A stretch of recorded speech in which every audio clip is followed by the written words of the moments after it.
lot of people today that have struggling marriages, and it might be one of you. Maybe it is you right there that has pain in your heart, that is thinking of divorce, that is struggling and having a really, really hard time. And I have to tell you, I can identify with that because I used to be one of those. The pain in your heart changes to unforgiveness. The unforgiveness turns to bitterness. And the bitterness actually gets you to the point of hatred, and you really don't know how to get into the next day. And today with me, I have a very special guest. It is Rebecca Duvall, married to Robert Duvall. No, it's not the actor. And she actually has experienced a lot of that pain and has some incredible insights for you today, how to overcome that and how to move forward in life. Rebecca, welcome. Thank you. Thank you for having me. Yeah, I am so glad you came. Now, tell me a little bit about your upbringing. How did all your life start, you know? I have a younger brother, so it's just my younger brother and I with my parents. I grew up not around the church at all. Never went to church with my family. It was kind of all about who you knew, what you had, trying to be the best at who you can be, kind of doing everything on your own. So I didn't have any upbringing in the church or any faith. It was just kind of all about you being the best person that you can be and getting the best things that you can possibly get. Did that make you feel kind of like empty, kind of, what is the purpose in that? You know, how does that work? Well, when I was a child, I just thought that was the norm, that your goals were to get more, to work hard, to do your best, and to just always be earning things, always be, try to be the best that you can be, your status, the things that you had. So to me, that was normal. It didn't seem odd or weird because everyone I grew up with, all the other families, there was a group of families that I grew up with, probably about 6 different families. We got together all the time, and that's just how everyone was. So it just seemed the norm. It didn't bother me at the time. So then something happened that made an impact on your life. How did you get to meet God? It wasn't until much later in my life. It was during my second marriage. I was very involved in my children's school. It was the first year that I was PTC president at a school. And I found out that there was a group of moms there that I worked with all the time. They volunteered and helped at all of the events that I ran. And I had found out throughout the year that there was a prayer group, a mom's prayer group, that I was continuously invited to.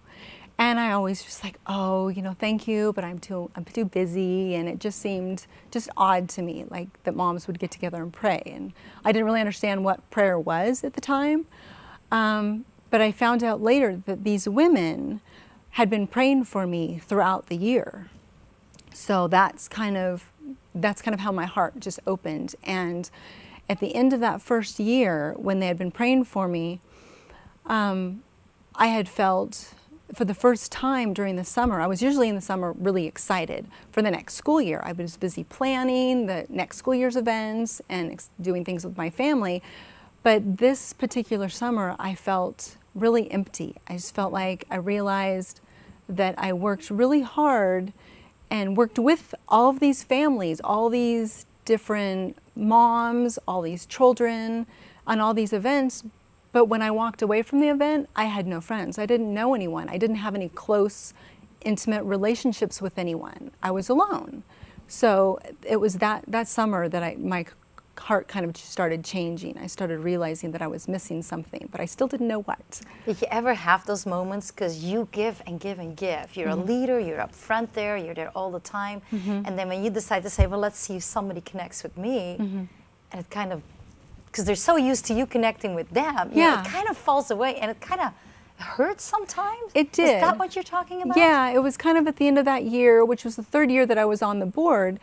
Very involved. So at the end of that 3rd year, I just felt really empty. I just felt really alone. I felt unloved and kind of like I was just being used, you know, to help to get things, you know. And I just really felt alone.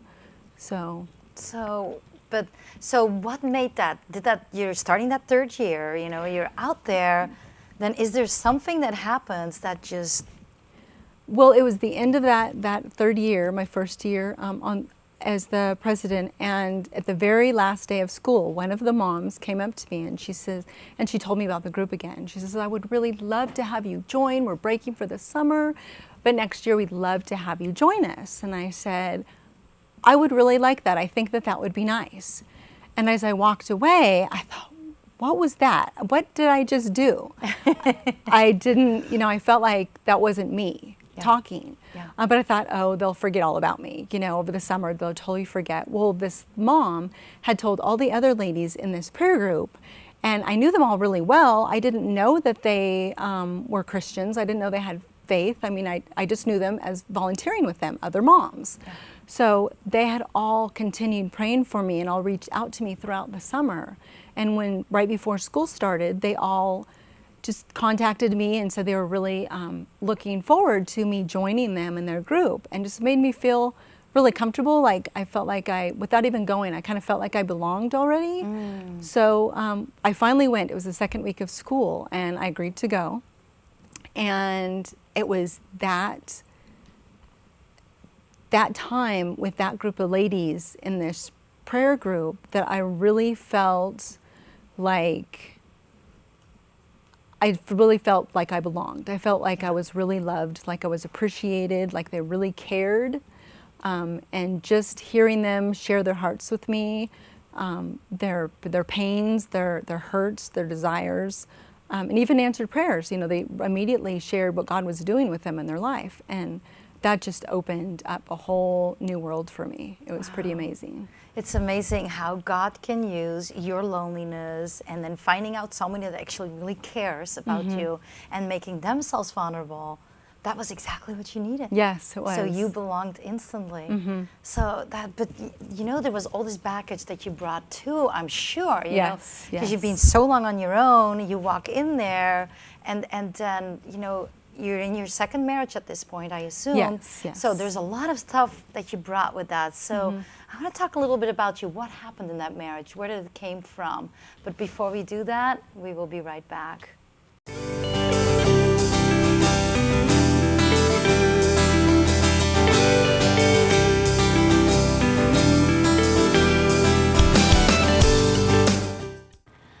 Love Life Today is doing events, and we love for you to find out about it. What is it about? It is about restoring, refreshing, renewing, and reviving lives. It is about you reaching your full potential, which you can with the help of God. And what we do is we have guest speakers, and we connect with people, and we just are there for each other. I would love for you to become part of our community, and what we're really trying to do is for you to start a journey and to become aware of your circumstances and to really start living life in such a way that you're into successful living and thriving in life. And in the Bible, it actually talks about that, because it says in Matthew 5, verse 16, "You are the light of the world. A city set on a hill cannot be hidden. Nor does anyone light a lamp and put it under a basket, but on the lampstand. And it gives light to all who are in the house." And here is 16, and it says, "Let your light shine before men in such a way that they may see your good works and glorify your Father who is in heaven." And when you start living fully, your full potential, you're giving it all and start thriving in life, that is what Love Life Today wants to help you with and encourage you into. We help you to start the journey, live your passion, start looking what your dream is and how you can thrive in life. God loves you so much that He believes in you, that He wants you to fulfill that purpose. And we would love to help you with that and encourage you in that.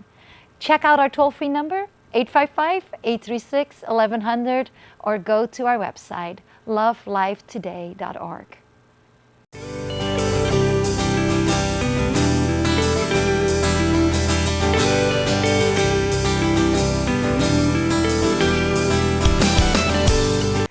With me today is Rebecca Duvall, and she's married to Robert Duvall, and this is a woman that has learned what works and what does not work in marriage. And I believe if you're struggling right now, this could really help you as well. Now, Rebecca, here you are, your first marriage, it was really hard to leave that. Now, I'm a person that believes if it can work out, it's important. But what is it that happened? Well, my first marriage, I had no faith. I did not know anything about God. I had no God in my life. And like I said earlier, it was just about me. I thought I had to do everything for myself. And with my first husband, I just didn't feel like he was living up to my expectations. I had extremely high expectations of him, thought everything needed to be perfect. And when he wasn't living up to my expectations, it wasn't changing the way that I felt he should change, I finally one day said, you know what, I'm done, I had it. And I didn't, at the time, I did not believe in going to see a counselor. I didn't believe that it was anyone else's business to know what was going on in her life. So I just completely walked away and thought, I've had it, I can do it on my own, I'm a strong person, and that's what I'm gonna do. Now, did you have children with him as well? Yes, we had two small girls at the time. It's hard though, isn't it? Especially when the kids get involved and all the complications. I remember when I divorced my husband, and it was, the pain is so real. The pain of failure, the pain of not doing what you never were going to do, and then to move forward. And during that time, God really, really got a hold of me. But then you found new love. And then you married again. Yes. And tell me a little bit about that. So he was a police officer at the time, and I met him, and I just really felt like he would be someone, like a safe place for me, that would keep my girls and I safe. So we got married probably about a year and a half after we met. Things seemed great. I thought we had the best, perfect marriage. We never had an argument about anything, and I thought it was bliss. Like, this was the most amazing relationship. Never ever did anything ever go wrong in the beginning. But then as time went on, suddenly as he was moving up in the ranks at work, I became involved in the schools.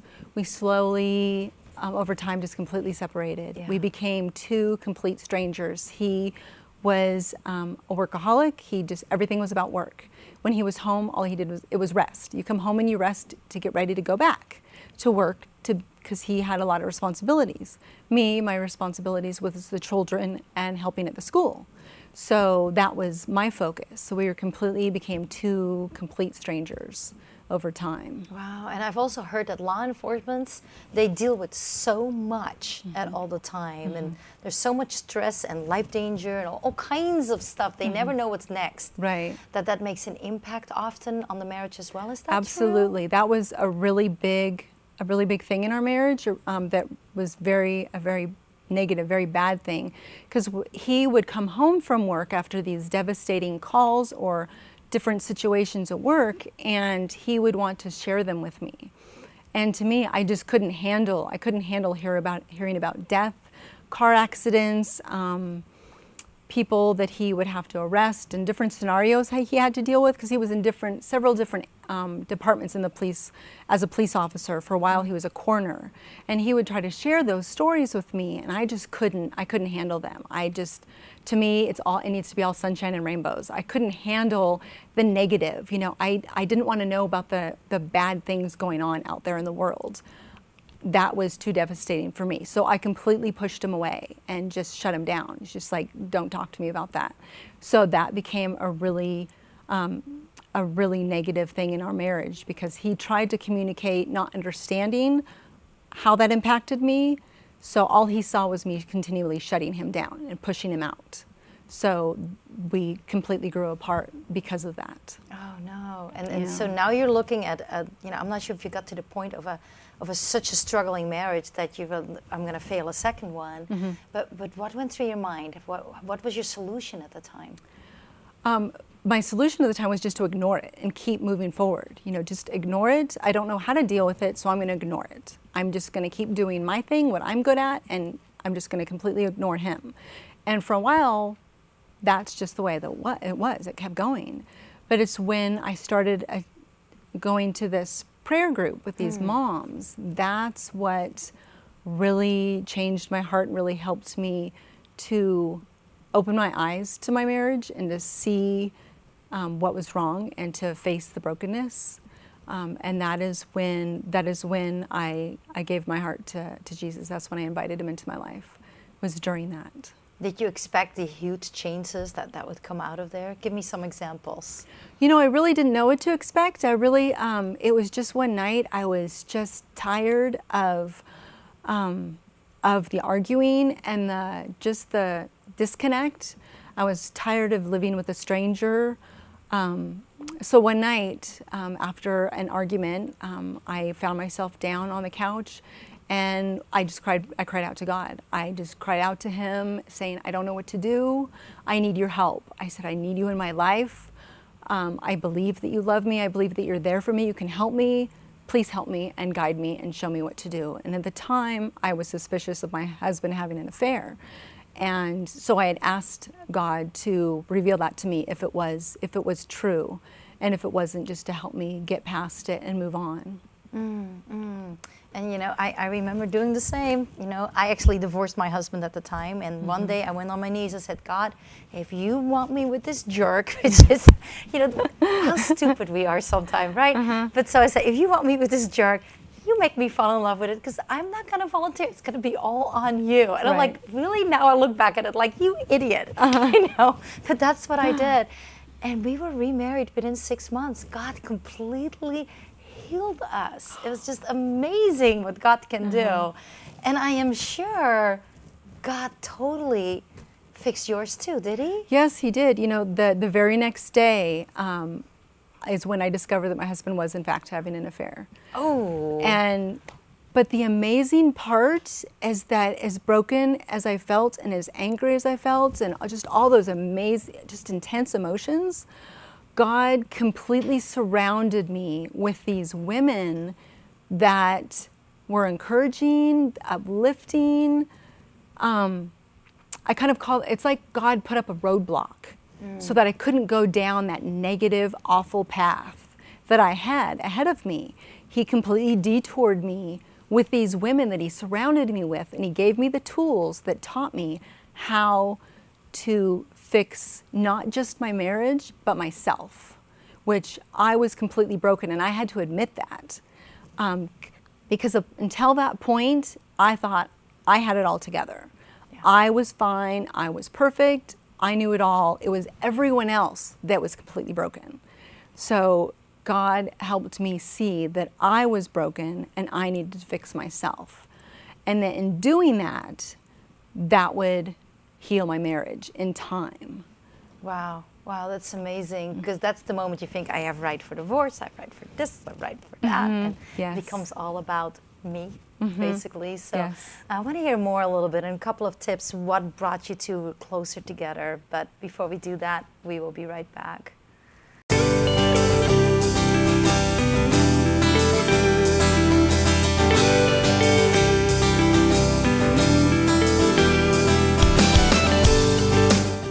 Well, I love being a part of the show today and getting to be here with Barb. And I tell you what, Barb Marshall is the real deal. This woman loves Jesus, she loves people, and she loves to encourage people. She is really a person that will help you to understand that God has a plan and a purpose for your life. She's all about building the church, building relationship and unity within the body of Christ. And actually, I met her because of a network of pastors. We began to pray together and got together once a month and began to pray for our community. So thank you, Barb, for letting me be a part of what's going on within your ministry. And Barb Marshall and the rest of the team here are awesome. So make sure that you tune in and listen to what God is doing in this community and in the lives of other people.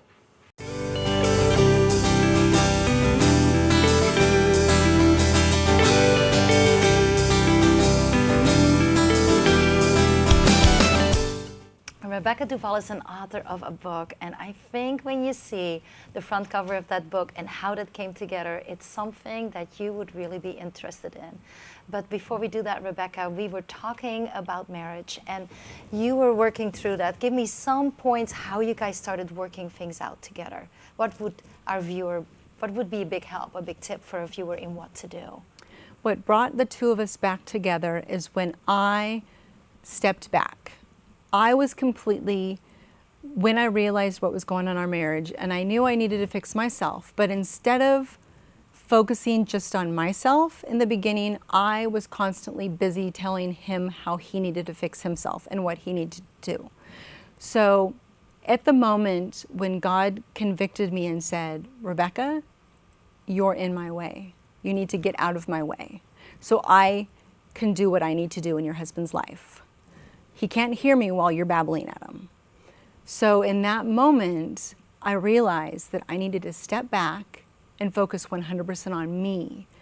And the only way that I could help my husband was to pray for him, give it all to God, not try to fix him myself, but to give what I felt my husband needed, give it to God, and let him trust that God was working in his life as well as my own, and just kind of step back for a while, and I just constantly prayed. So whenever something that my husband did irritated me, which at the beginning was constantly, I just had to just keep my mouth shut and just give it to God, just pray about it, and just ask God to give me the heart to love him the way that he loved him. And once I started doing that, focusing completely on God and what God wanted for me, trusting that God would handle my husband and give him what he needed, that's when suddenly we came together and the communication just completely opened. Wow. It was amazing. It was absolutely you started amazing. respecting him.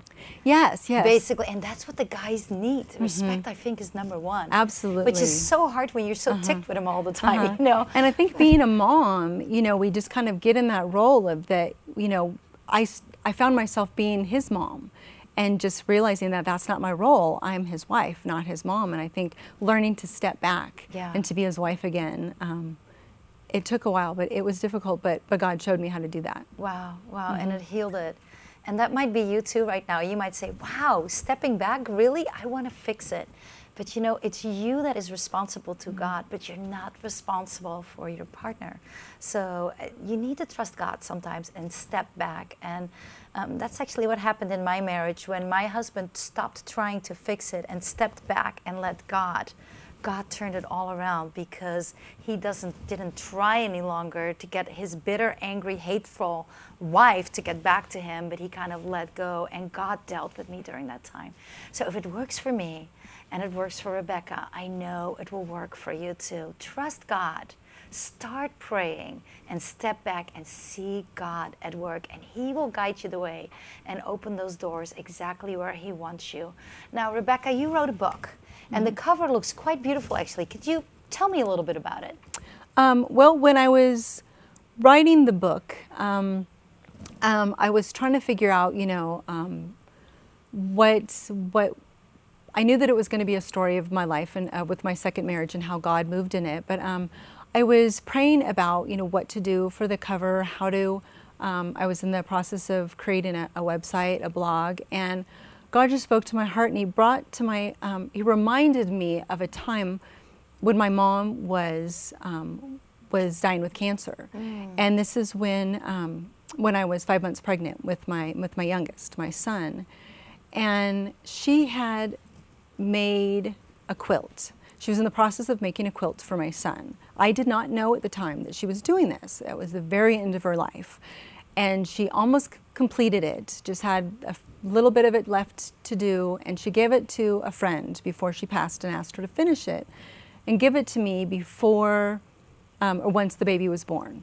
So after, a couple weeks after I had my son, Michael, my dad calls me and says, your mother's friend would like to come and bring you a gift that she has for you for the baby. And I said, okay, fine. So she came over and she hands me this box, and I open it. And as I'm opening it, she says, this is from your mother. And at first I was like, my mom?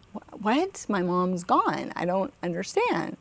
So as I'm opening it and I'm holding it up, it's this beautiful blue quilt with, it's got clouds and the moon and angels on it. And what was really significant about this, I mean, I absolutely broke down and just started bawling, because when my mom passed, we did not know that we were having a boy. We did not know the sex of the baby. We had the appointment to have a sonogram to find out the sex was a week after she passed. So we found out it was a boy a week after she passed. Well, wasn't until about a month later that my husband and I discussed and decided what we wanted to do for the baby's room, what the theme was.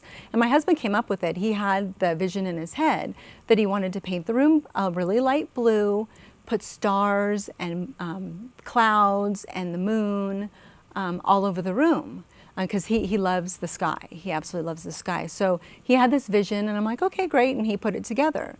Well, it almost perfectly matches this quilt that my mother made before the baby was born, before we even knew anything about what we were going to do. So this blanket, it's looking back at this time when God was speaking to me about the book, he reminded me, he says, that was the first time I ever openly acknowledged God and his mighty power.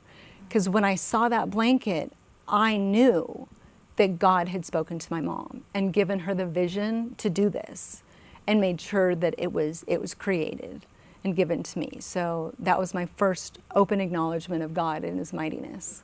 Wow, it's amazing how God even can touch moms that are that sick and still make her part of that beautiful little boy, you know, that was born.